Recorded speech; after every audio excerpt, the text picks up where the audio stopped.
Welcome to Minds on a Mission, the podcast where we explore the journeys that challenge us, change us, and chart the best course for our best selves. You can find Minds on a Mission on pretty much any streaming platform of your choice. I'm your host, Samantha Bailey, an entrepreneur and content creator, and today's lovely guest is Jennie Hays. Hi.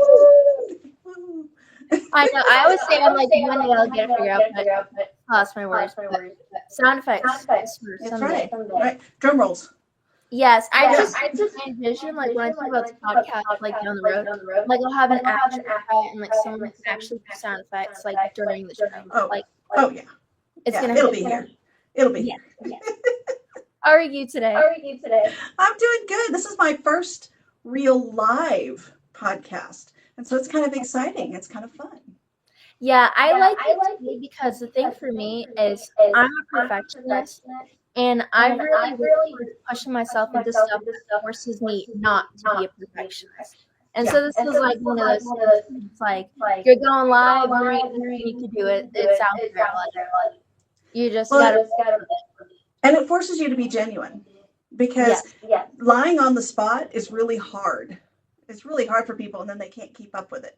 And so it's a really good way to let your audience really get to know you really well. So right. I love it. I'm not good at lying. Like that's nothing I've ever been good at. Like I told my mom there's one time where for a second I thought about I was like, I'm gonna steal this $20. I really want to. And I told my mom I was like, A, I have a really bad guilty conscience. And B, I'm not good at lying, so I would never eat. And I immediately told Mom after. I was like, Mom, I thought about it, but I would do it. I promise. Yeah. I get the guilty conscience just horrible, and I can't follow through with it. And there's no reason for it. It's not like I was beaten as a child or anything, It's just, I've just never been able to do that really well. It just, and there was a problem at times when I was working as a paramedic, because, you have a critical patient and the family members are there. Are they okay? You're like, how do I tell you that no, they're not okay, but yet you not upset you? How do we balance that? And so there was a lot of learning curve in how to soften things without lying, because it just riles me up. Yeah, that's been my thing. Like, I don't. Sometimes I'm like, oh, it's bad. I feel like I struggle with holding. I mean, deep secrets I can tell, like things that I'm just like, or like surprises. I'm not good at surprises because I'm excited, and I'm like, I just want to know. Like, I just get too excited, and I'm like, I'm having a surprise party because like, I might.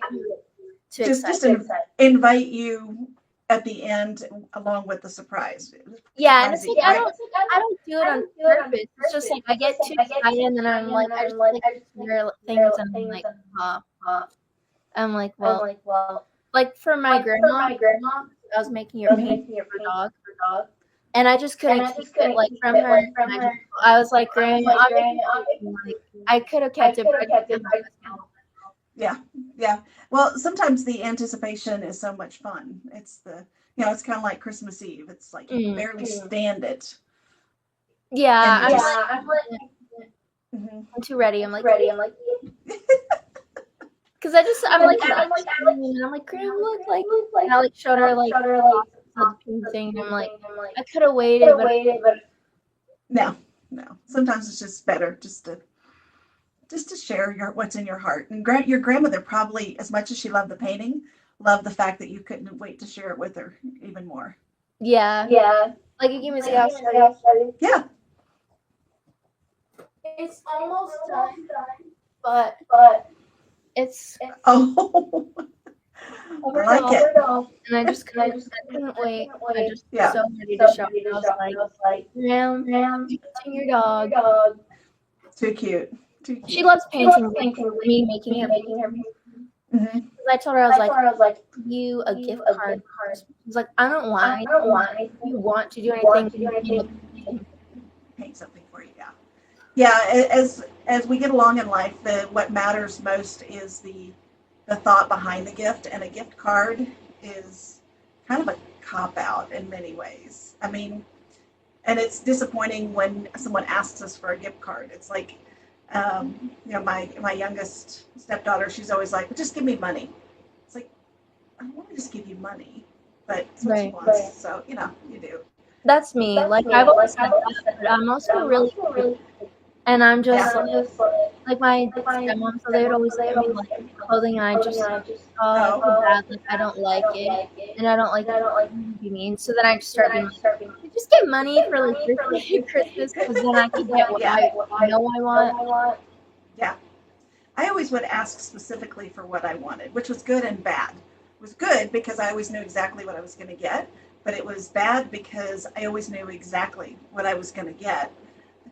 So, Right. it's, and I was the weird kid that's like, I want a chainsaw, or I want pots and pans, or, you know, I want the vacuum cleaner. Don't not give me a vacuum cleaner. I need a vacuum cleaner, those kinds of things. Right.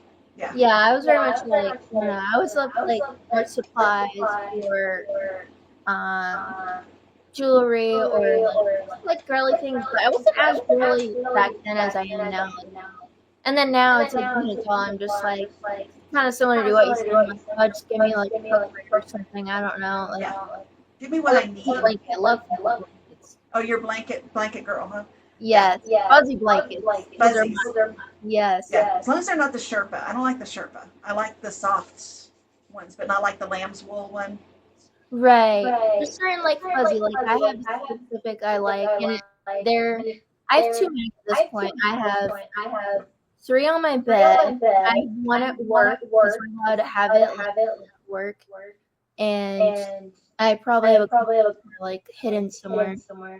Yeah. It's an upset. Yeah, we go through them. We buy a new one. Like we just bought new blankets the other day, and then our old ones will go to the dogs to help keep them warm because we live in a 1940s home, and so we don't have central air or heat. We have window units for air, and then we have an electric heater in the bedroom and a gas heater in the living room. So it can get kind of chilly in the house, and so we use our blankets, and then we let the animals use the blankets to death the rest of the way, and then it's kind of this constant rotation going on in the house. Right. That's like they have to sleep on the bed, so I have a Pelican just for them, fuzzy blanket, and they just have to sleep there or on my pillow. I think they like it. Yeah, with 4 dogs and 2 cats, no, it's too much. My husband is enough in the bed. It's just one. It's I get that. But I mean, the dogs are not living too rough. Last year we had electric blankets for them. So I mean, it's because it's whatever our old one was passed down, and so yeah, Boogie, Sugar, we call her Boogie. She would come over and she would paw at it to get me to turn it on because she's the princess of the family. That's one thing I noticed when we were like talking is that we both like have a connection. Like we love our pets, especially like my cat. 2 of them are my babies, and the third one loves my boyfriend. She's like his daughter, and then the other two. Yeah. The animals tend to click with me more, but I'm here. My husband drives about 2 hours one way for work every day. Bless his heart. And so they know me. They see me. I feed them. I take them out, and so they tend to click with me more. But he's also the one that plays rough with them, and so they kind of see me as the snuggle and him as the play, and I'm the food, even though he earns the food. I keep telling him that. It's like, he's going to work to earn your food, guys. Right. He's going to go make puppy chow. Like the one that I said, the cat, I can hear her. She's out there crying. Yeah. He's in the bathroom. He's just like, oh. I'm like, my goodness. But they're all of them are butt. Just the other two are like, they're always said, my butt. Yeah. How do you get it? Yeah, I call Shuggy my shadow because she's always underfoot. I don't let them in here when I'm doing any kind of a podcast or a speaking arrangement, speaking gig. Uh, Ninja is the only one that is allowed to stay in here if she's sleeping, because the others will be barking. You can barely see her back in there. Yeah, I was trying to squint. I was like, yeah, she's a I didn't snowshoe. notice her at first. Yeah, she's very delicate. She's very cat-like. She's got the Siamese. Orange, who's our other cat, is a bulldozer and typical orange cat. Have you ever had an orange cat? My friend had an orange cat that I watched. Oh, they're so sweet, but they're just orange cats. I don't know how else to say it. And then the dogs are, yeah, they're just too noisy for podcasts. Orange cats are like crazy. The one my friend, well, not my friend anymore, but her cat, he was very sweet. I was the opposite of orange cat's type. He would Really? hide under the bed. Just a little bit of scaredy cat Really? there. And he was sweet though. When he'd come out, he'd just love it. And they're very, very lovey. I always say though that orange cats are almost more like dogs, because the orange cats I've had, they will play fetch. They want your attention like a dog wants your attention. And cats usually are a little standoffish. I want your attention when I want it. Right. Yeah, which can be good and bad. Yeah. Like my cat Annie, he's kind of in between like loves my he's like a mom boy. But he's when he wants it. Usually when I'm asleep, he'll wake up and he's like neck, and I'm like, I'm trying. It's 4:00 in the morning. Leave me alone. Yes. And then the other princess, she's just like always on the bed, always on attention. Like she has to be right up next to me. Yeah. And like I like it, but like I need space. I have to like nudge her off and I'm like, girl, go. Yeah. Orange is like that. He wants to be on my keyboard when I'm working. And when I'm sitting on the couch, he wants to lean on the shoulder, and he'll actually almost push me out of the chair on the couch because he wants to be that close. And it's like, you're a great cat. Scritch, scritch. Love you. Working, doing something. Right. Yeah, that's what I get. They're very at times. At times, yeah. Yeah. But they make life good. But then when you want their attention, they don't want nothing to do with you. They're like, nope. Yep. Yeah, they grace you with their presence. Yeah. So, some of us who may not know, for any of the viewers, I mean, like, if you could tell us a little bit about it. Yeah. So I call myself the Beyond Mindset Mentor. And the reason I do that is because I use a technique that is so much faster and quicker than regular mindset techniques. So I came up through, I'm a paramedic by trade. I did 911 and have done a lot of medicine. And I had been diagnosed with insulin resistance about 7 years ago now. And learned how very quickly to reverse it, because I found that all of the stuff that I'd been telling people for years and years didn't work. It just didn't. And so I went in, and when I got diagnosed, I was like, crud. It's not that they're just not doing it. It's really there's something else going on. So I dug into the research, figured out what was going on. Really, it's quite simple. It's just a change in diet and lifestyle. And then all these people kept following along with me. And I was coaching them without really coaching them. And it was like, oh, I need to turn this into a business. How many of us have said that before, right? And so I'm going along doing this. And I was having trouble with marketing. I kept taking courses. I kept spending money. I kept getting coaches. I kept doing all the things. And while I had a few clients here and there, I couldn't market. I couldn't get my face out there. I couldn't have done this. And so I ended up having to go to work. My husband came home lovingly one day and said, you need a job. I need help. Because I'd made $267 in 3 years. So, that's not really fair to him, especially now that you know a little more about what he does, how far he drives. So I kicked and screamed and cried and threw a temper tantrum. And then I started working for this company. And I do accountability coaching for them. So a lot of mindset stuff, a lot of helping people kind of do that next step, breaking things down. How do we get past this thing? Well, the owners of the company noticed the same thing that I had noticed in myself, where people would get to a certain point in the program and then they disappear. They get to that point and they disappear again.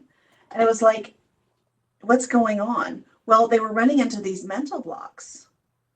And what we were doing, while some people could push through, some people were able to, white knuckle it, a lot of people couldn't. And so they taught us something called Brainspotting.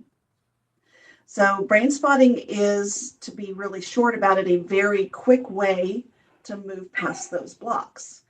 And when I finally did some Brainspotting of my own, I realized that what was holding me back is I was trying to run a business that wasn't the right business for me. I didn't feel authentic in it. It was constantly a struggle. I was going to have to market in ways that weren't aligned with who I was. And because there's a lot of rules, since I'm a licensed paramedic, there's some things I can't say that you could say, but I could lose my license if I say it. And so I was constantly walking on eggshells. I'm not that kind of person. It makes me very unhappy. And so it dawned on me, it was like, well, what do I love right now? I love Brainspotting because it gets amazing results. And so I stepped into that role, and you see me here talking about it. So obviously I'm not having the marketing issues I was, and it was all because of one session. And I'm seeing this in other people too, and other things. So it's been hugely impactful on people I know, on clients. And yeah, the next question is usually, what in the world is Brainspotting, right? Okay. Yeah, that was one. Yeah. So, Brainspotting. So, a couple things to understand first before I dive into it. First of all, we store memory in 3D. And you can experience this by, if you think about, we were talking about that friend of yours and the orange cat. If you think about the last time that orange cat was on your lap, usually your eyes will kind of go to where you're trying to find that memory. Right. Right? Okay. So anybody in the audience, you can do that. Like, if you think about what color shirt you wore last Thursday, you look for it. Another thing to understand is that we have learned as we've grown up to regulate our own emotions, to self-regulate, right? When we're babies, we don't know how to do that. And we can see that when you see a toddler learning to walk. They'll be walking along and they'll fall on their butts, and then they look around. Who's looking and how are they reacting? So I know how to react. So we can actually borrow that regulation from somebody else. Okay? So in Brainspotting, what we do is we go, okay, Samantha, let's say you hadn't launched your podcast yet. You wanted to launch your podcast, but it was like, man, every time I start to do this, I just get nervous and I just shut down. I just can't quite do the thing. What we would say is, okay, so where in your body do you feel that? We would find that.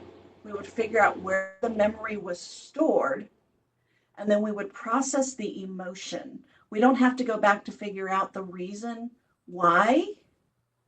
We just need to process the emotion by borrowing my regulation. So your brain doesn't go, oh my gosh, remembering this is going to kill me. This is too much. It's overwhelming. And we can take whatever is stopping you and move it from the limbic system, which is the fight, flight, fawn response, into long-term storage. So it goes from being something that is stopping you and making you go, what the heck's going on? I can't do this. I don't know if scared is the word. Sometimes scared is the word, but now it's just like thinking about your shirt last Thursday. It has no emotion. And usually we can do it in one session, 50 minutes. Yeah. Oh, cool. Yeah. I wish I'd had it 5 years ago. I feel like I learned things. I'm like, I don't even know. You don't even know? Oh, my first thought was, sorry if you saw me guys mute and go off. My cat was trying to eat a wrapper and I was yelling at her. Like, Yeah. Yeah, you gotta take care of the babies. yeah, you're like in the middle of talking and I can just hear and I'm like looking over at her and she's like trying to eat a wrapper. I had a sneeze before this, so that's why. And I just had to take care of it and I just see her like chewing on it. So I muted and I was like, let go of that. But like, oh goodness. No, you're good. On plastic over here. Yeah. Nothing like a little emergency right in the middle of your show tonight, right? Yes, that's happened. Like the other cat, she was in here during one podcast, and she was just meowing, and I just because I was like, my goodness, I'm like I'm trying to focus, but all I can hear is her at her just meowing, and I'm like, my goodness. Yeah, yeah.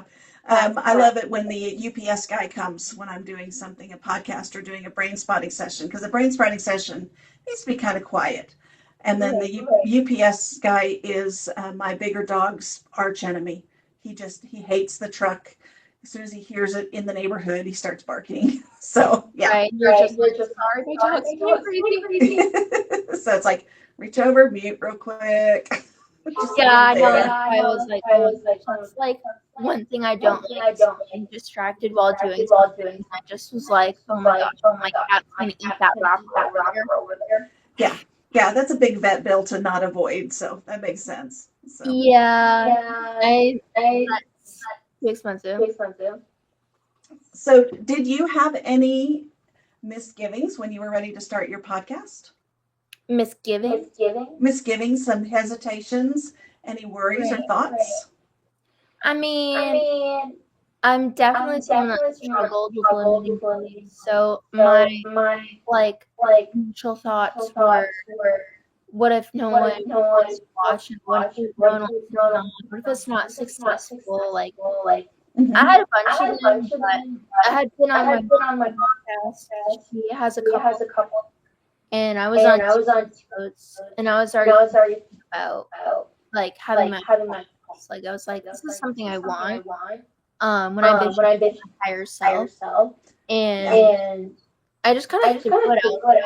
It was like, who would be interested if actually did? I got some traction. I wouldn't say a lot. Then on what is the date? It's called like it's a very like kind of event. It's 8 and then because 2024 plus 2 is 4 plus 4 is 8, so it was like 8.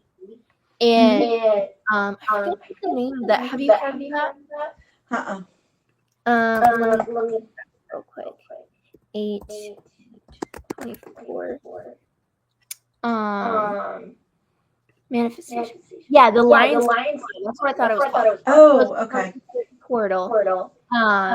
Which my friends kind of got into some of the spiritual stuff. Like I didn't know before we met, and that was one of the things. And it just like I honestly didn't think about like, oh, I'm gonna post on this specific day that's already supposed to be for a spiritual event. It just kind of happened. Like I just kind of thought on that day, I want to post in groups about this, see what traction this is going to get. And I post in a women's podcasting group, which I think is probably where you're in, right? Yeah, that's where I found you. And you had a ton of people respond. And I was like, I just randomly decided I'm going to post a group, which happens to be on 888. What do you think about it? And I didn't think about, oh, I'm going to post on the page. It just happened like that. And I remember working at the daycare. This was I quit a few months ago. And it just like it was during for the kids, and I just checked my phone and I seen all the stuff, and I was like, my goodness, I didn't think that it would happen. It just kind of happened. Yeah, I recall that. I mean, I think you were at like 200 comments or something when I commented. I was like, if you still need somebody, because it's December 9th now. You've been You've been busy, which is good because you're building up all of this experience and all of these different conversations, which is awesome. Have you had a favorite so far? I don't know. It's very depending. I wouldn't say favorite. I would say there are episodes where you feel a lot more connected with the guests than others. I feel like there's definitely been some where I just kind of felt natural.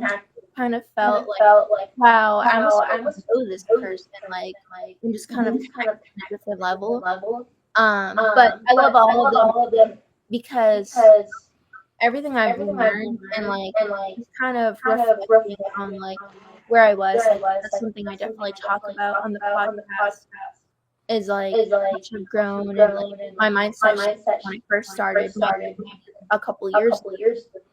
So it's just kind of been like a circle for me, like realizing like I'm a lot farther than I like.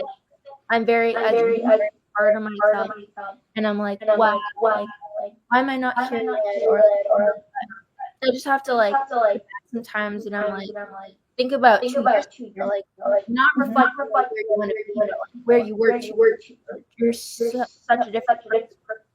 Yeah, yeah, and it's amazing. I always joke about that I've kind of embraced the theory that we are made of energy. And I'm a very strong, devout Christian, so it's not like I'm believing in woo science, but in many ways it is woo compared to where I came from. Because 15 years ago, if you had told me that you can feel my energy and I can feel your energy, and we are, I don't know, what state are you in? State, Maine. Maine, and I'm in Texas. So there's a couple miles between us, but there really is a true energy field. And like you said, there's some people that you click with, and it's like, man, I've known them my whole life. And other people that you struggle to talk to, and other people that are kind of in between. And yeah, we grow and change, and it's really kind of fun sometimes to look back and see who we were versus now. Right. Yeah. I made a video earlier. I don't know if you'd seen it, but it was compilation. It was a picture of when I was 13 or 14.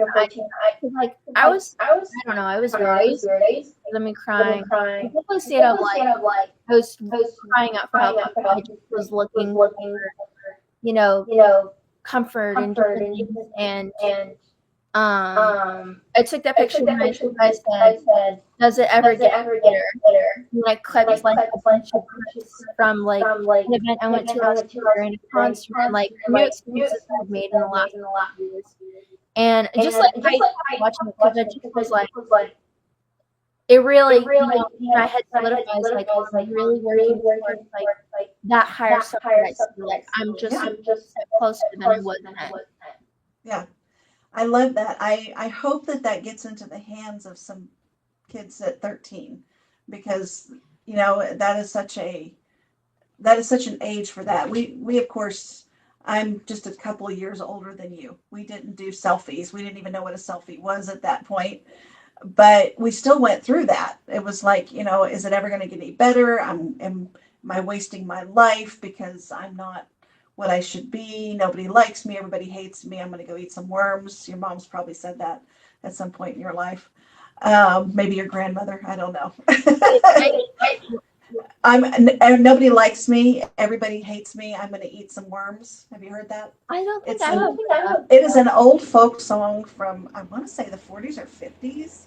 My mother spoke a lot in song, so she would say verses of things. But I was born a Led Zeppelin, so yeah. But you might still. I mean, yeah, you can still use some of those words. Right. Yeah. There's some I wouldn't, but yeah. Well, it's funny because the song I was born to is called Dazed and Confused. But like the thing I find funny about is like I find it to be a very iconic song, like a song where I'm just like I'm like wow, and I'm just I'm like the odds of being born to a song, because I know there's tons of people that don't give birth to listening to music, but then also just the chance of that song, which is like every time I listen to it, it's just so good, even though that's not necessarily my typical style of music. Like that's something I grew up on with my mom, but just like the song, I'm like, don't make this fair, but I'm like, I feel like a badass because I'm like, I was born to that song, like crazy. That's awesome. That's awesome. That's a great piece of trivia. So when you're making multi-millions, and I can go, well, I know what song Samantha Bailey was born to. So, Yep. Born on a Wednesday at around 6:30 at night. You're a Wednesday's child also. I'm a Wednesday's child, but I was a 1:30 in the afternoon. Yeah, so 5 hours. 6. Yeah. 5 hours and a lot of years different. Yeah. Yeah. 28, which I've heard, like, because, again, my friend tells me about, like, this stuff, and that's how I've kind of learned about it, because, honestly, before, like, religion's kind of a tough thing. We don't have to really talk, but, like... I don't care. Whatever you I was, want. like, Gnostic, and I would say now I'm leaning more Christian, but I'm still kind of, like, spiritual, like, I would say I'm not very much of, like, verbatim of like the Bible or anything. Like I definitely read it and I connect with God, but I'd still say it's not full on because I definitely think I'm also kind of spiritual in a sense. So it's not a hard to like exactly know what's best for how I feel. And that's a normal part of growing in any religion, I think. I can remember walking away completely from the church. Right. I went through a period. Oh, there she is. Yeah. I love Samantha. I literally recently was saying that I want her. She's so cute. She is a really good cat. Siamese, as long as you don't mind their temperament, they like to talk a lot and they own you. Just flat out own you. But yeah, with religion, I think no matter what, and I can't really speak from any other religion because I've never been Buddhist or anything else, but I think there is a growing, and you grow closer and further away, and you make these changes in your journey, and as long as you are willing to take the time to figure out where you are and who you are, I don't think you can go wrong. I think you're going to get where you need to be in the end. Right. And I don't get to say where that is, and sometimes that's hard. Sometimes I'd like to be able to tell people, you need to believe this, but it doesn't work that way. I was still like, I don't know. I mean, that's why I was like leaning towards agnostic, because in the sense of like, you do believe in God, but it's kind of for like free spirit. It's like it's not an organized. Definitely kind of like doing more towards, and I've kind of. But again, it's one. I feel like I'm still. But it's also too think about it all that much. Another factor, like I just kind of focus on growing in your person and learning and more prevalent to me now versus like, what is my it's kind of like as long as I'm on myself, like for me it's like and just trying to be better, all like into I think that, again, I think that that's part of growing in religion, no matter what. I am to the point now where I'm kind of coming back into it, where what I found different, don't stand in front of the microphone, sweetie, here, come say hi. Come here, come say hi. Is it blue eyes? Yep. I love when they Yeah. So one of the things I've been doing different with this business as opposed to the insulin resistance also is that I start my morning with prayer and actually am involving God in my business. Now, does that mean that everybody that I'm going to Brainspot has to be Christian? No. Will they even know I'm Christian? I don't know if they ask. We're openly discussing it. I don't feel like it's something everybody has to do. I think you're where you need to be. Focus on building you. Focus on building your character and dabble in faith and figure out where your heart is along the way. Right. Yeah, I think something that kind of like for me was hard was that I knew a lot of people that kind of were pushing me in a direction, and they're like, I very much am like, same thing with like, I was talking about this recently, like anytime a movie or anything is trending, I will run the other way. It's not trending, watch it. I just very much like something that's like on a bandwagon, like I'm like, no, it's especially too, I don't like spoilers. If you're just trending, that's all you're looking at. I'm like, nope. And the same thing is like I had two people in my kind of being like, read the Bible, and like it just was to me. I just was like, whoa, and I just ran the other like, no, I don't know. And again, like agnostic, I kind of felt the most that related because I don't know, something, in my head. There's no way all these things happen out of nowhere. Like, oh, this is like I'm just like there's something. I 100% agree in that. It just has always been the like, what is it? Or, is this how it happened? Or that's kind of where I've just been like. Do you know where the term Big Bang originated? No. The Catholic Church. Mm. It was actually used by a priest to describe the moment that God spoke the universe into existence. And then it got borrowed by creation or by evolution to become the moment that the universe was sparked. So it's an interesting piece of information. Just because you said the word is like, oh, I know something cool about that. But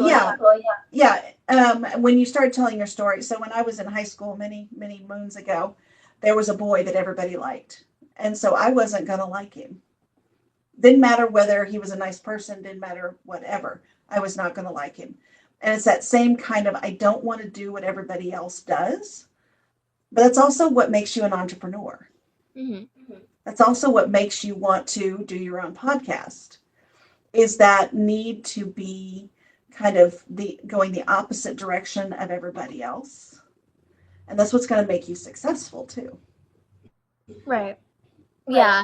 And like when I was younger, I had a babysitter and she would read, a certain amount of pages every day. And I think that was like part of the practice was like, so kind of nudge and being like, and that's why I love my mom, and I've talked why I want a parent like her, because my mom very much was like, this is but you're not forced to do what I believe. You do whatever you want. Like we're very much allowed to have that flexibility to kind of go through different paths and different things, and like I know not everybody gets that chance, that freedom, and I just always felt like I'm gonna let them know how mom did me, but like me supporting whatever. That's just kind of like something I admire. My mom's especially, yeah, and to just always just as long as you're happy, whatever you want. Yeah, and it's allowing you to be the person that decides what your future is, what your fate is, what your beliefs are, and that's. I don't know that when I was growing up, we were told that, but we weren't.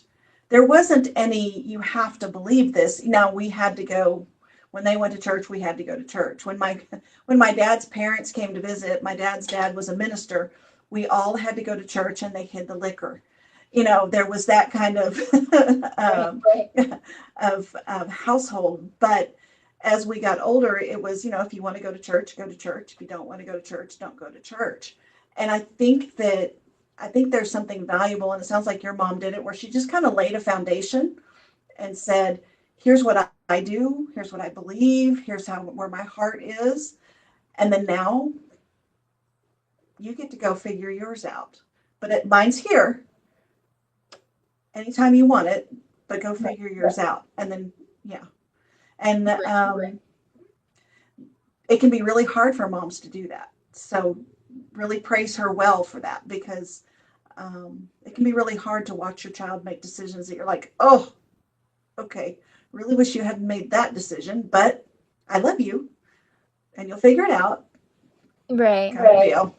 Yeah, my mom was the opposite, very drinking, and her biggest she had kids was like I basically want to be my parents, like she felt very like there was a lot of things that he lacked that she wanted to provide him, which is really hard because you're conditioned a certain way and you grew up a certain way to then, reverse that and be complete opposite. Like it's Yeah. it's rewiring your brain into something you're not used to. And that's one of the things that I really admire about her. Like, she was abused and stuff, and she chose to really work on herself and to show love to her. She didn't really get that. Yeah. Yeah. And that is hard. It is hard to, and that's why people always talk about being frustrated that they're turning into their moms or their dads, because we repeat what we've been shown, and it does take a lot of work and a lot of effort to notice those patterns and then to break those patterns. I haven't done anybody brain spotting on that part of it yet. That would be really an interesting experiment to see, as a parent, if they came in and they were like, I just keep doing what my mom did and I want to break the cycle. I bet it would work. It's pretty cool. Right. Yeah. Yeah. I mean, I've heard a lot like that, and I'm not obviously I'm not sure, but I know that like a big thing, like, a lot of people are a lot harder for them to live feel like that they want to express themselves in certain ways because they're like so conformed to what society and like their community, or like, oh, you need to do this, and like I can't imagine trying to rewire your brain. That's something that you feel like. You know what I mean? Because like sometimes I feel like it was a lot easier to work trauma stuff because I had support of my mom. I felt in ways, smushed and abandoned by my dad and my stepmom for the period of time I lived with them. But I was very lucky to at least have a supportive mom and supportive grandmother. So it's not like completely, stuck in the box. It's like once I graduated and moved out, I didn't feel that anymore. Right. Right. You may find as you go through life, though, that there may be what we would call vestiges of that, little things left over, and they usually they leak out. So I grew up military. My dad was Air Force. My mom was, I won't say a great military wife, but there were rules in the house, and you had to perform and be certain people in different environments, because if somebody saw you acting up, it could actually go and get my dad fired. And so it was a big deal. You had to act a certain way. And my grandparents had been military, and my mom's dad, and etc. And even though I was raised with freedom outside of that, right? And I had grown, by the time I left home, I realized, okay, this is a problem that I have. I'm putting on masks for different people, and I'm not being who I am. And I had put those pieces together, figured out who I was. I still was having trouble being who I was all the time. Some of it was in that, we were talking about the marketing blocks that I had. And that was one place that it would leak. Another place that leaked was when I was leading worship. I would get up there and it was like I could sing, because singing was kind of it was kind of freeing. But when I would go to try to pray in front of people, it would leak and I would lock down. And so there's times that these things come back and they just kind of stop us and we're stuck. And so, yeah, don't be surprised if later on in life, some of dad and stepmom's rules or things like that start to leak a little bit. And then when they do, let the feeling happen. Let the feeling happen. Know that you're going to be okay. If you need to borrow somebody's, strength, you can. I mean, there's 14,000 brain spotters around us. You can always get brain spotting. You can borrow a friend to say, I just need you to be here while I feel this feeling. Feel the feeling, and it'll allow you to get past it. But you're kind of right at that 28. You're kind of at that age where in about 2 years, things change for a lot better, and some of those old ghosts start popping up. I'm 21. 21. Okay, I thought you said 28. I was gonna say, wow, you look amazing. Oh no, I was So born. yeah, Is what I was saying. I'm a you were born 28. on the 28. Okay, Yeah, all right. I was like, dang, you look good, girl, for 28. 21. I haven't lived 21. You're a still a year baby. yet. Yeah, Yeah, awesome, awesome. yeah. I definitely would say like I don't know. I still have. It's hard because I don't like have a good relationship with my dad. I mean, I've had some things with my stepmom, but my thing is like I look at it and I think, say I were to have this conversation and try to work something like I just don't see like personally how me and my mom have a relationship. It just would never be that. And also, it's like I never have my guard up. Like certain things that I, like my dad would tell me things, and like I don't have a great relationship with the step family. Some trauma from that. I've kind of been the thought of say that couldn't happen. Was it really to get after that? I don't think it would be, somewhere where people only talk about stuff. So I don't know, like a thing where it's I'm like, oh, it's unfortunate, but it's not like I'm feeling lacking. Like I used to when I was younger, and that's where I was talking about that picture was because I was craving that father figure. Like my dad was really in my life growing up, and then for the 5 years I lived with him, still didn't have a relationship. Like just wasn't there for me, and I really was for that, figure. Like I need this, and I've kind of gotten. I would say like I've worked through that in ways, but also like I have a really good stepdad. My mom's cousin, like he's like a father to me, and I feel like kind of healed because it's like the way he treats me and the things he does for me and the love he shows me. It's like what I was looking for growing up. This is what I need. I just I never got it here, and I ended up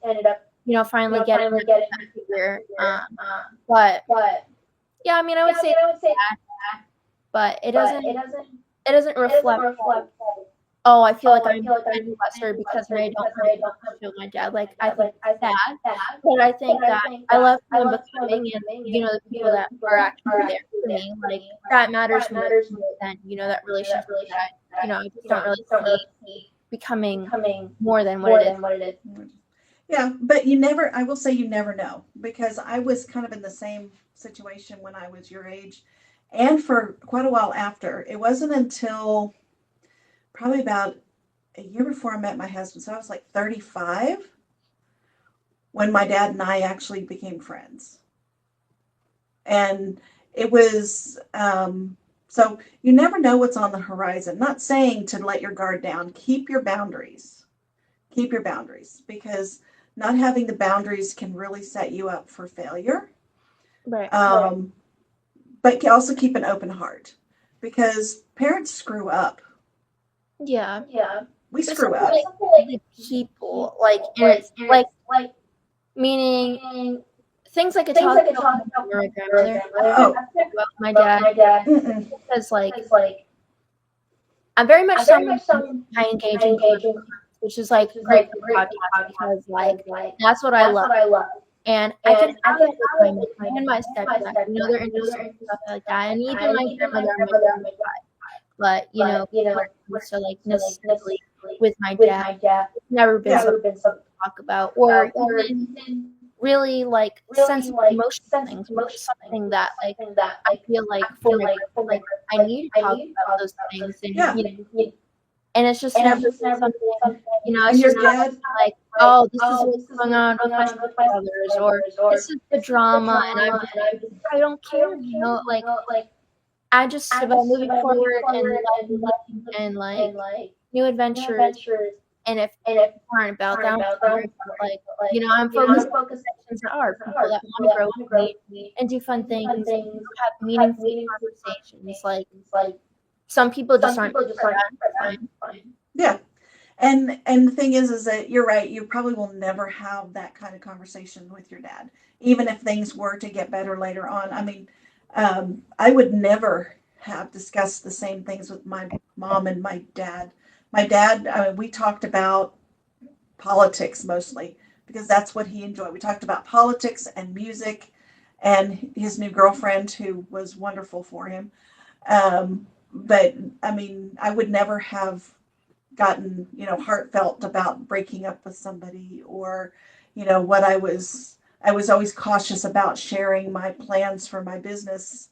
Even though he supported me, it would have been a completely different conversation. So yeah, I mean, your dad's still a different person than your mom, no matter Yeah, what. Yeah, yeah, I yeah. would like. That makes perfect I mean, sense. in some sense, but yeah, obviously, it's my Yeah. mom is why we're so close is because we're pretty much the same person. Like, I've always been so close to my mom. She always called me her niece, and like, she would dye her hair. I would have to cut my hair. I'd have to go everywhere my mom would go. Like, and still to this day, like, for a while I didn't see her because we lived in different states, and he, we decided to move back to him a couple of years ago, and he moved literally 5 minutes down the road from me so Oh, she could be close to me and see her at least once a week. And it's like a commitment that I've made, like, you're here, I want to spend time with you. Like, at least once a week, I'm going to see you and we're going to spend a whole day together. oh, And that's beautiful. Yeah, I'm very fortunate to have that, And then with my yeah, grandma, starting to spend more time with her. She's my grandma on my dad's side. And like those things right there, like, mean a lot to me. yeah. And enjoy them. Enjoy them. I've lost both of my parents in the last few years, and you want to get as much time with them as you can because. And piece of advice: write things down. I don't know how many times I sat at the table with my dad and he would tell me things. And after he passed, it was like, man, I just wish I had written that down because it was a piece of information that was really valuable. But it wasn't valuable at the time because it was like, oh, he's just running on again, you know? And so write things down and, get them to get mom to do. Have you seen those cheesy books where they write in their history and all of those things from when they were growing up? Kind of like a diary thing. Kind of like a diary thing where they go back and they relive memories. Get mom Right. and grandma to do that for you. Yeah, we have one throughout on my mom's side for a family reunion. Everyone writes them every year, and they've been doing that for years back. But we don't have like one in general, just only Yeah. for that reunion. And it was nice. I finally wrote in it this last year. I don't think I've really written in it the couple of times I've went. And I just was like, wow, this is a piece of history. Like, I'm Yeah, writing this that so many of my ancestors have written. yeah, that's cool. Finally getting to take on that role Right. in the family. Yeah, that's cool. But yeah, it's it's different as you get older. Record those things. Yeah, I Because try. there will be a day you'll miss mom. That's like, yeah, honestly, I don't even think about that because I don't really have like panic attacks anymore, but I used to about my mom dying. Like, not even as much about myself. Like, it was just really for her that I would think about, like, what am I gonna do the day that happens? Like, how am I going to move forward? Because she really is, someone really So important. important to you. And the same See, thing with my grandma. I've yeah, had those thoughts sometimes because she's getting older. Luckily, she's on the younger side comparatively to people my age. My grandma's 68, but still, I'm like, she's getting up there, and she starts talking about the will, and I'm like, I don't want to hear it. Like, just don't. remember that when she's talking about the will, that's basically a love letter. Right. That's really what it is. She's giving you a love letter. She's saying, this is how I'm going to take care of you when I can't take care of you. Whether or not she has enough money to take care of you for a long time, or if it's just a matter of making life easier. My dad died without a will, and that has been so hard, so very hard, because the things that he wanted we couldn't do, and it created a lot of strife, and there were lawsuits across the family, and all kinds of things. So when grandma is making a will, she's saying, I love you. It's going to be hard enough to be without me. I want to make sure that you know exactly what's going on and that the law can't come in here and mess things up for us. And Right. so it's just a love letter. Yeah, I know it's hard. I'm not about materialistic things. Like certain things are bonds. We bonded over to a long time. We always get matching necklaces, and we just got matching rings recently, and Cool. we've always gotten like together. And I told her, I was like, honestly, like if I were to want anything, like your rings, your clothes, those are like Yeah. things that I'm like, this is something we bond over. And then also like they kind of been decided like what's gonna go on with it. And honestly, I don't, all I wanted is that I can take care of your garden. That to me is like sacred. I'm like, if who owns it, whatever, I just want to have visitation to go to the camp, to be the one to take care of the garden. That's what I want. Yeah. And those are the things that she needs to know too, because there's something about knowing that there's a piece of her that's going to stay with you in a way that's very meaningful to both of you that makes a difference to her. So, yeah. Yeah. So that's beautiful that she's talking with you about it.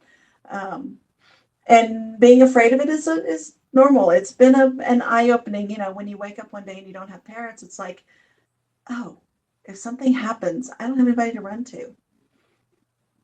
I don't have that cushion anymore of knowing that, if the car breaks down and I'm in the middle of nowhere, that I could always call my dad. Or if I, had a heartbreak, I could call my mom. Right. So yeah, it can be overwhelming, but they're teaching you everything right now so that you don't have to do that.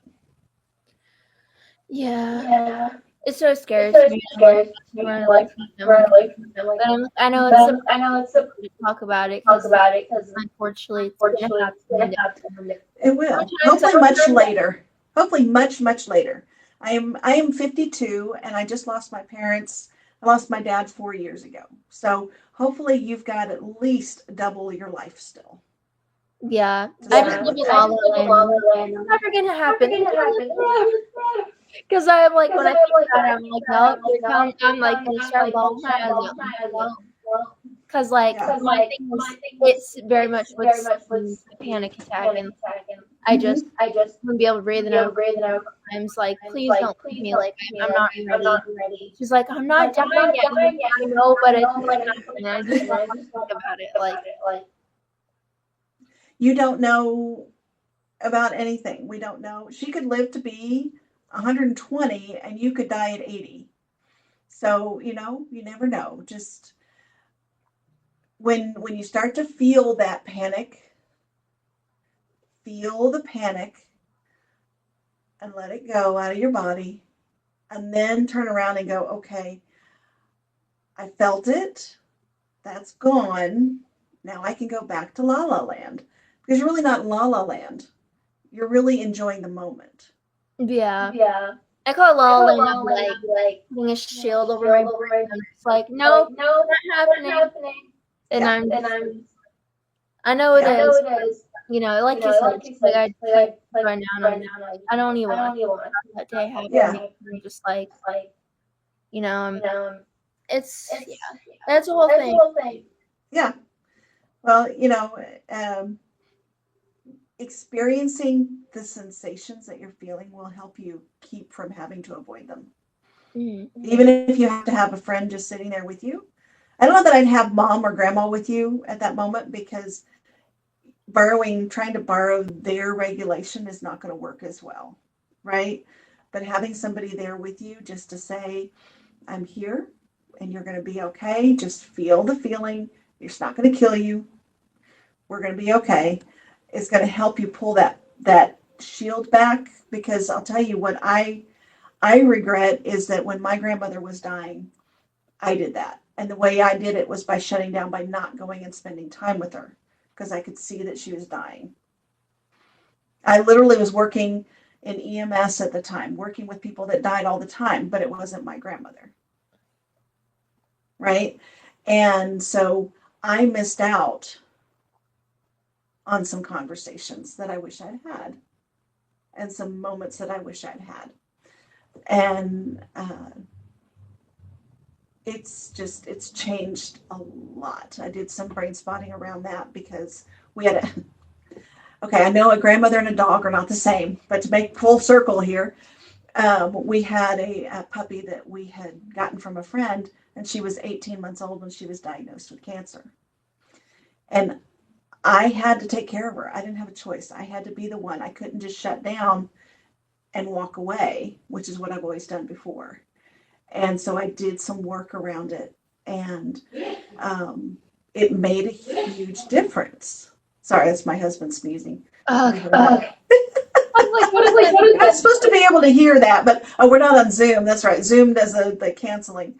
Probably could, but I still haven't figured out all the things. That's okay. And he's there. So, but it's made such a difference in life so that when my mother-in-law was dying of cancer, I was able to be there for her and get those last few conversations and be in the moment and support her and the family and all those things without that shield. Right? So I encourage you, you don't do it all at once, and it's not like a Band-Aid that you have to rip off quick. Okay? But in the next 20 years, I want you to be able to not have that shield. Right. Yeah, just I don't know, like same thing with my pets.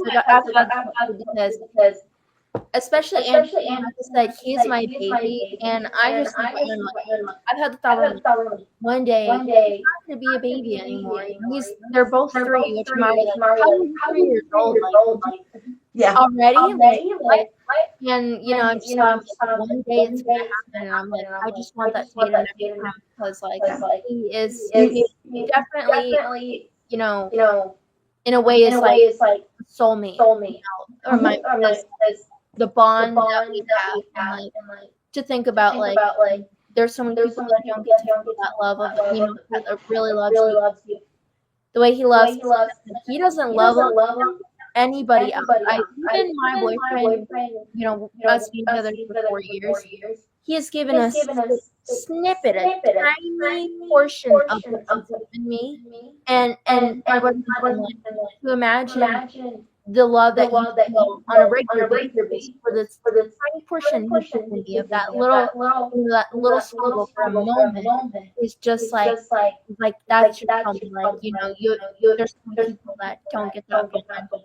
And so then one day he's gonna die. Like it just, my brain wants to shut off because I'm like, I don't want it to happen. I want her to be a baby forever and never grow up. I've woken up with nightmares that my husband is dying, and in all reality, he's a little bit younger than me. He's 49, but it's a real reality for us in our age that we've hopefully got 20 years.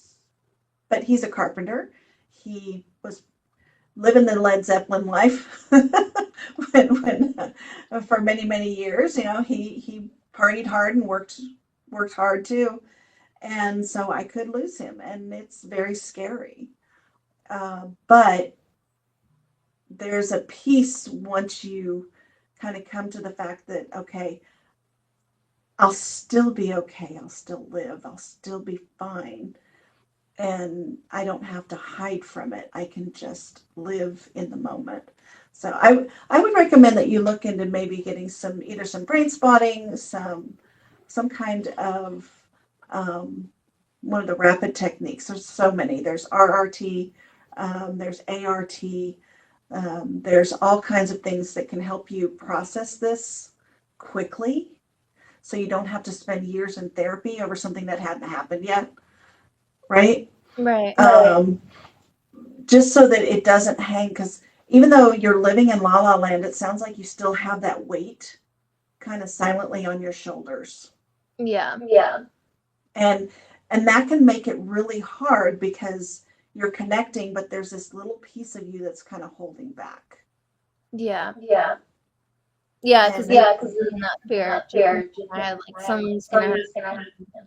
I yeah, mean, I definitely am in action in the sense of like, I felt like I wasn't spending enough time with grandma and stuff, so like I'm trying to mhm, because I'm like she's still here now, like she's not gone, she's still here, like, and I'm trying to get more time with her, like I said, still mhm, scared. I'm just like, I'm not gonna have this forever, and I'm just I get very very sentimental, and I'm like care, but I'm just like, I definitely feel like a bit guarded, like, yeah, I and it's also a way in my head, I'm like, I need to like I in a way feeling like, oh, if I really let myself be vulnerable when this happens, how am I gonna pick myself back up from it? And it's right, almost like I'm trying to guard myself from fully, letting myself heal entirely because I'm like, I need to find a way to like somehow be okay when this happens, but I just right, don't like know how to do right. that. And I mean, if you think about, you know, let's go back to the boyfriend. What's your boyfriend's name? Colby. Colby. So when you first met Colby, there was a little reluctance there with him too, because like, is he going to hurt me? Is he going to leave? Is he going to be a jerk? All of these things. But once you opened your heart and let him all the way in, now it's like, oh my gosh, this guy's amazing and he loves me and I love him. And, he's become a natural part of your world from your language, because you're always talking about him and the cats and him and the family and all of this. He's part of your world because you opened up and it became so much more natural, right? Unless there's that little piece hiding in there that's you're waiting for him to leave too, which could be. I mean, I definitely have a fear of abandonment, but like I don't know. I've also worked a lot on like being like solid in myself in a sense. Like I feel like very much before it was like I felt very like relying on people like how am I gonna survive, like or I need this type of something like to keep me together or what am I without this? I very much Right. worked on like being my own person and realizing like I need to have more for myself and like if things happen, like if we weren't to work out, like knowing that like I can be okay if all these things were to happen, like it's not what defines me. Right. And, That's actually part of what probably attracts him to you is the fact that you would be just fine if something were to happen. right. Like know that like You're not going to fall apart. yeah. Yeah, yeah. But how much more freeing was it when you let most of yourself jump into that relationship? And so when we're holding back that little piece, that fear of commitment, and in this case, committing to grandma and mom, the whole heart, they have 98%. We have that little piece hanging out.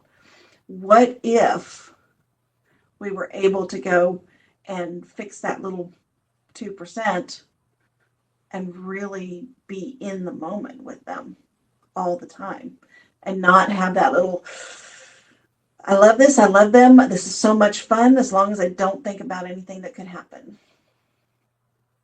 Right. Yeah. So, and it's huge. It's huge. I have to say that when, the last time I sat with my dad, I had absolutely no thought, fear, concern. There was, I was there 100%. I had no clue because he died, he was 67, 76 when he passed away. Out of the blue. That was because I was like 7. That would make it different. I'm No, not sure. 76. So yeah, he was 25 when they had us. I have to think. It's been a couple of years. How much older are they? You said 25 years? Yeah, my dad was 25 years older than me. I don't even know. Yeah. How many years would that be? So say cutting it. Say it again.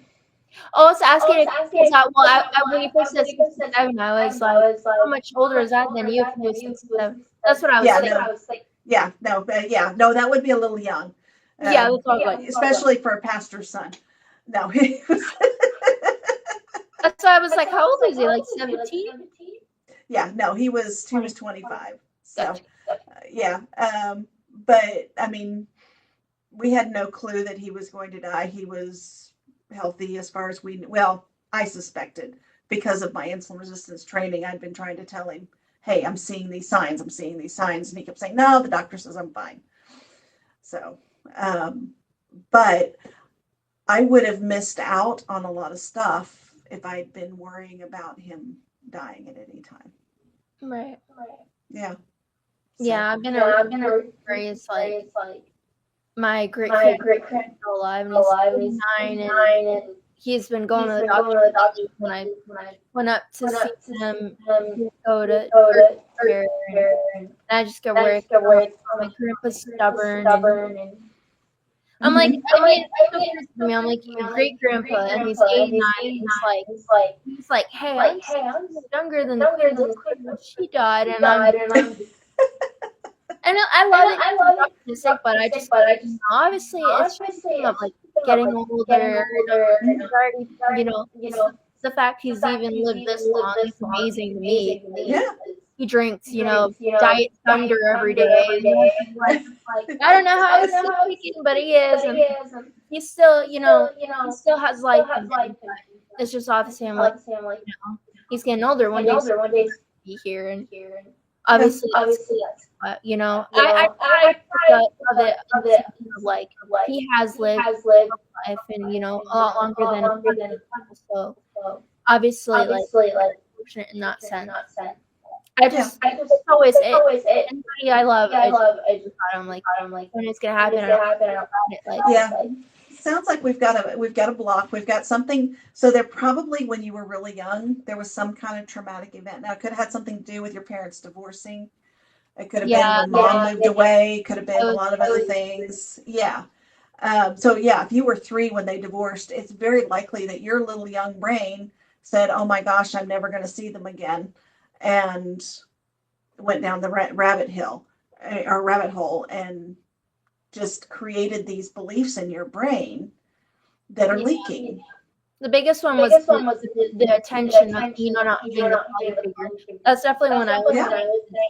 It was like anyone that came into my life, that was resembles a father figure. It was like I had very bad attachment issues and was scared of being, and like I definitely still felt that even living with my dad, like seeking male validation. This was like, I'm not getting it from my dad, and I'm scared, of love, and like no one's gonna love me. No one's gonna say there. Everyone's gonna leave. Like I definitely would say that makes a lot of sense. That.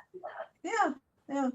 And I love the fact that you are 21 and are aware of what's going on, because a lot of times it takes a lot longer than that for people to figure it out. So you've been doing a lot of work already.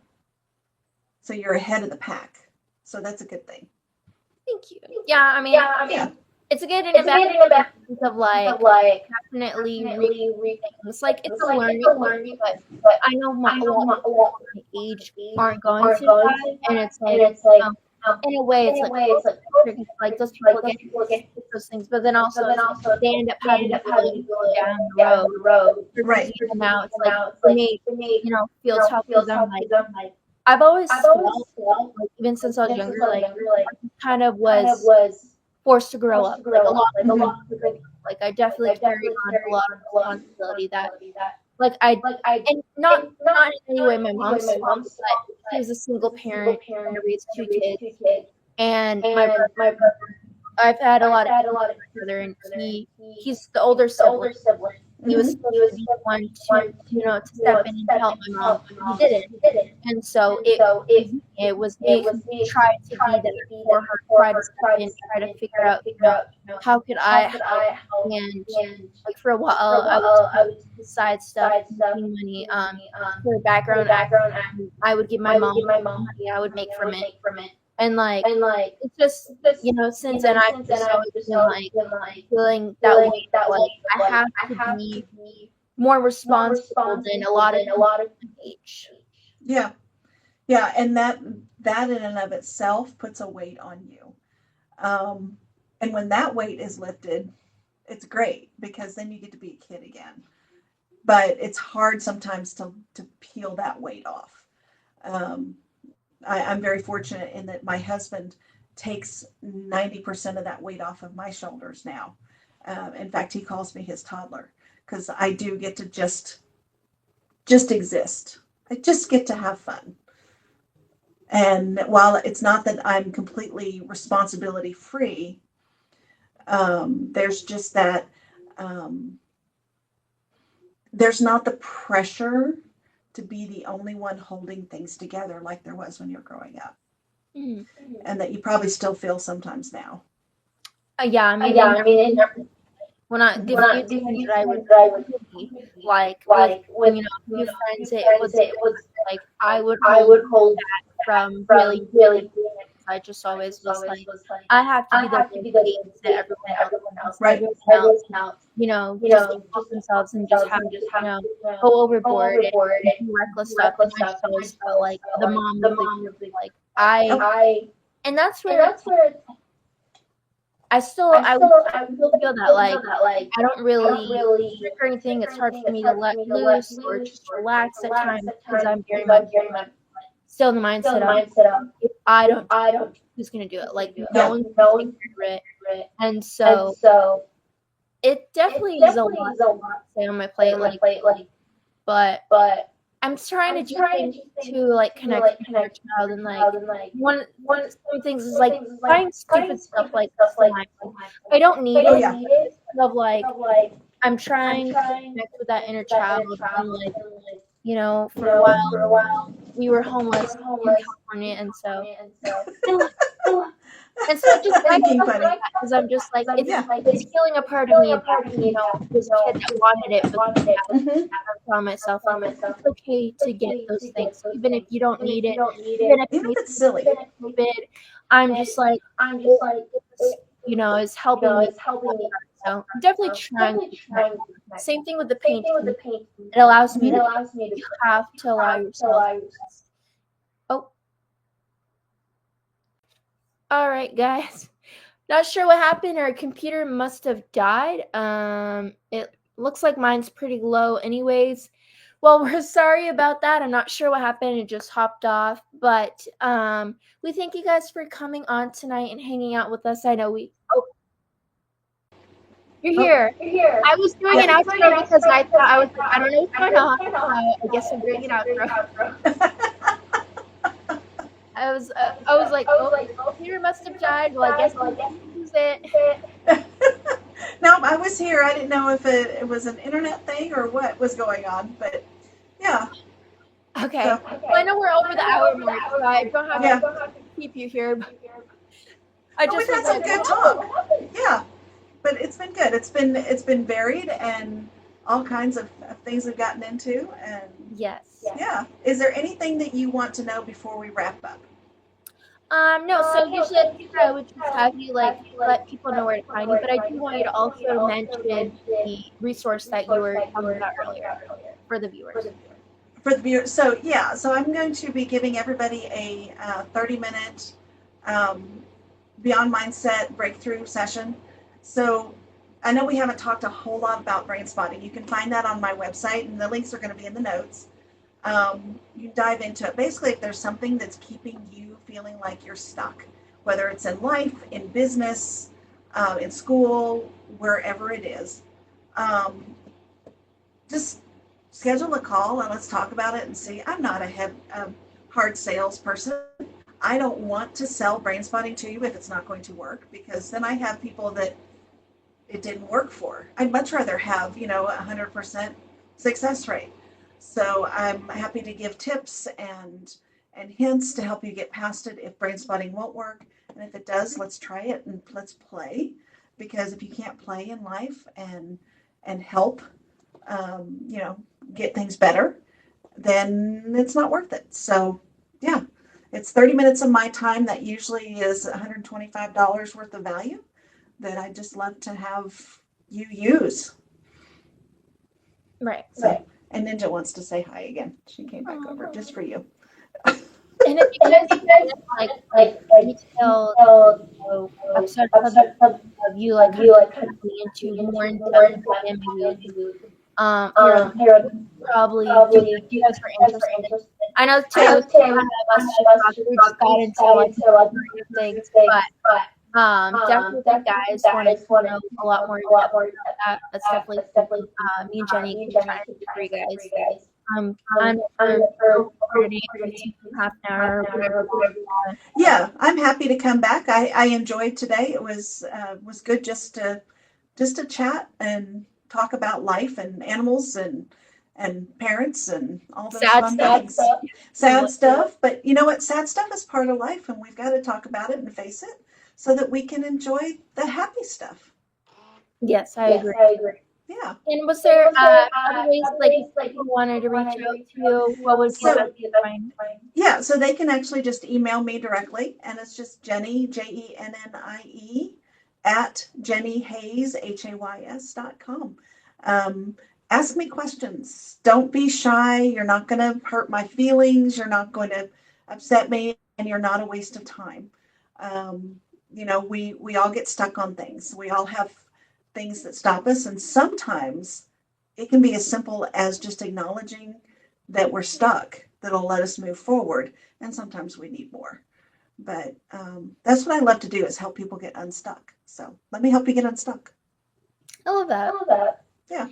And as for the podcast, you guys can pretty much find it on any platform. I use long post, but I'm like, honestly, you look it up, you probably find it on pretty much anything.